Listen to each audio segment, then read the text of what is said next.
आज हम पढ़ने वाले हैं क्लास 10 का मोस्ट वीवीआई क्वेश्चन चैप्टर 2 20 के दांत का हम बता रहे हैं। फिर से देखिए अब स्टूडेंट, आज हम पढ़ने वाले हैं चैप्टर 2, ठीक है। चैप्टर 2 का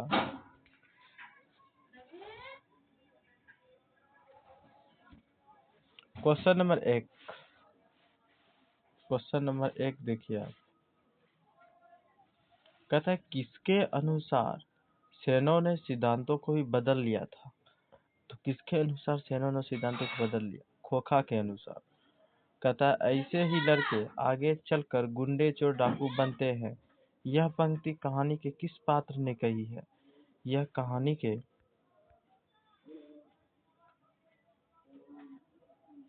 सेन साहब ने ही कहा था। किसने कहा था? सेन साहब ने कहा, ठीक है। अब देखिए अगला क्वेश्चन पढ़ रहे हैं 3 नंबर। कहता है 20 के दांत पाठ की विधा क्या है? 20 की दांत एक जो है ना कहानी है, ठीक है, याद रखिएगा आप, कहानी है। कहता है मोटर को कोई खतरा हो सकता था तो देश से, तो मोटर कार को जो खतरा था वो खोखा से था, ठीक है। किससे? कहता है सेन साहब की आंखों का तारा खोखा, खोखा यानी कि उसका पुत्र, ठीक है। खोखा क्या था? उसका पुत्र था, ठीक है। अब अगला क्वेश्चन चलते हैं। कहता है सेन साहब की नई मोटर कार कितने की थी? नई मोटर कार जो थी उसकी 7,500 की थी। कहता है खोखा के दांत किसने तोड़े थे? तो मदन ने तोड़े थे। कहता है ललिन विलोचन शर्मा का जन्म कब हुआ? तो याद रखिएगा आप, ललिन विलोचन शर्मा का जन्म 18 फरवरी 1916 ईस्वी को हुआ है।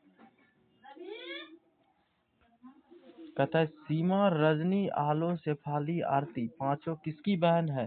तो खोखा की बहन है और सेन साहब की पुत्री है। क्या है? सेन साहब की पुत्री है, ठीक है, याद रखिएगा। अब अगला क्वेश्चन कहता है कि 20 के दांत कहानी के रचयिता कहानीकार कौन है? ललिन विलोचन शर्मा है, ठीक है, बी नंबर। कहता है मदन के लिए क्या खाना मामूली बात थी? मार खाना मामूली बात थी। कहता है ललिन विलोचन शर्मा द्वारा लिखित कहानी निम्न में से कौन है? 20 के दांत, ठीक है। कहता है माए ने तो खोखा को इंजीनियर बनाने जा रहा हूँ, यह कथन किसका है? सेन साहब की है। अब अगला क्वेश्चन देखते हैं। यूनान और रोम के संपूर्ण साहित्य से कहीं अधिक विशाल क्या है? संस्कृत भाषा साहित्य, उर्दू भाषा साहित्य, जर्मन भाषा साहित्य, रूसी भाषा साहित्य। तो संस्कृत भाषा साहित्य है, ठीक है।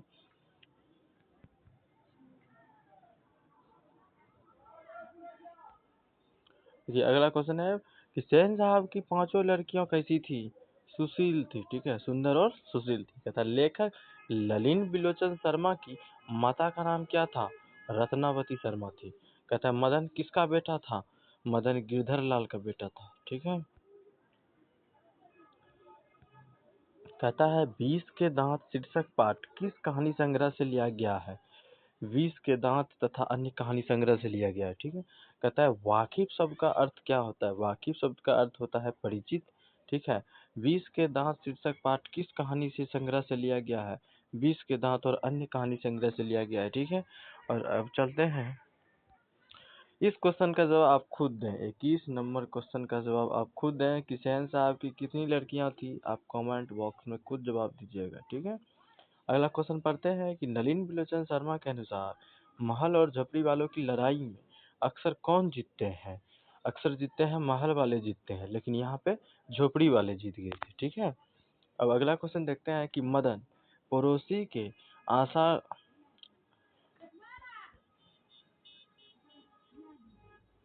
कहता है कि मदन पड़ोसी के आवारगर्द छोकरों के साथ क्या कर रहा था?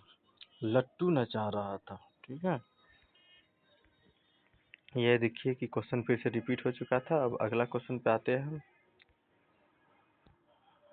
अगला लेसन है आपका थर्ड नंबर, भारत से हम क्या सीखे। ठीक है, वस्तुनिष्ठ प्रश्नोत्तरी, जो क्या एग्जाम में बहुत इंपॉर्टेंट है। कहता है किस गवर्नर जनरल के समय 172 दारिश नामक सोने से भरा घड़ा मिला था, या वाराणसी के पास दारिश नामक सोने के सिक्कों से भरा घड़ा किसे मिला था। तो बता रहे हैं लॉर्ड वारेन हंटिंगटन को मिला था। किसको? वारेन हंटिंगटन को। ठीक है, अब अगला क्वेश्चन है कि दारिश नामक सोने के सिक्कों से भरा घड़ा किसे मिला था। तो याद रखिएगा वारेन हंटिंगटन को मिला था। ठीक है, देखिए अब अगला क्वेश्चन है आपका कि किससे अध्ययन क्षेत्र में भारत के कारण नवजीवन का संचार हो चुका है। तो याद रखिएगा विधि शास्त्र में। कहता है स्वामी विवेकानंद ने वेदांतियों का वेदांती किसे कहा था। वेदांती का वेदांती कहा था मैक्स मूलर को। किसको? मैक्स मूलर को कहा है। ठीक है, अगला क्वेश्चन देखते हैं। मैक्स मूलर ने कितने वर्ष की अवस्था में लिप्सिंग विश्वविद्यालय में संस्कृत का अध्ययन आरंभ कर दिया था। तो उसका जो उम्र था उस समय 18 वर्ष की आयु थी। कितनी थी? 18 वर्ष की आयु। ठीक है, कहता मैक्स मूलर ने कालिदास की किस पुस्तक का जर्मन भाषा में अनुवाद किया है। तब आप सबको याद होना चाहिए अभिज्ञान शाकुंतलम को। ठीक है, अब अगला क्वेश्चन देखते हैं। कहता है मेघदूत का जर्मन पदानुवाद किसने किया है। तो जब भी याद आएगा कि मेघदूत का किसने किया है तो मैक्स मूलर ने किया है। ठीक है, अगला क्वेश्चन है कि भारत से हम क्या सीखे। क्या है भारत से हम क्या सीखे? यह एक निबंध है। क्या है? निबंध है। ठीक है, प्लेटो और कांट थे महान। प्लेटो और कांट क्या थे? महान दार्शनिक थे। कहता है मैक्स मूलर को वेदांतियों का वेदांती किसने कहा था। स्वामी विवेकानंद ने कहा था। ऑप्शन नंबर बी हो जाएगा। मैक्स मूलर के अनुसार सच्चे भारत के दर्शन कहाँ हो सकते हैं। तो भारत ग्रामीण में, भारत के गांव में हो सकता है। ठीक है, अगला देखिए 12 नंबर क्वेश्चन। कहता है बहुत इंपॉर्टेंट क्वेश्चन है, बहुत वीवीआई कॉन्टेस्ट। कहता है निर्वंश विधा का संबंध किससे है। निर्वंश विधा का संबंध आपका जो है कि खगोल विज्ञान से। कौन सा? खगोल विज्ञान से। कहता है मैक्स मूलर का जन्म कब हुआ था। मैक्स मूलर का जन्म हुआ था आपका 6 दिसंबर 1823 ईस्वी को। 6 दिसंबर 1823 ईस्वी को। कहता है सर विलियम जोन्स समुद्री यात्रा करते हुए भारत कब पहुंचे। तो 1765 ईस्वी में पहुंचा था। ठीक है, देखिए बहुत इंपॉर्टेंट क्वेश्चन ये भी है। हितोपदेश का जर्मन भाषा में अनुवाद किसने प्रकाशित करवाया। तो मैक्स मूलर ने करवाया है। ठीक है, कहता है हरकस क्या थे। हरकस जो था एक वनस्पति वैज्ञानिक था। ठीक है, आगे चलते हैं। अब मोस्ट इम्पोर्टेंट कहता है यूनान और रोम के संपूर्ण साहित्य से कई अधिक विशाल क्या है। संस्कृत भाषा और साहित्य। ठीक है, अब कहता है मैक्स मूलर का जन्म आधुनिक जर्मन में किस नगर में हुआ है। तभी सबको पता होगा डियाउस जर्मन में हुआ है। ठीक है, कहता है प्रत्न मानव का अर्थ क्या है। प्रत्न मानव का अर्थ होता है बाबू प्राचीन मानव होता था। ठीक है, कहता है भारत किसकी भूमि है। भारत जो है ब्राह्मण या वैदिक धर्म की। तो जो भारत जो है ना आपके ब्राह्मण और वैदिक धर्म की। चलिए आप सबको इसमें कितना सही हुआ आप कमेंट बॉक्स में बताएंगे। ठीक है।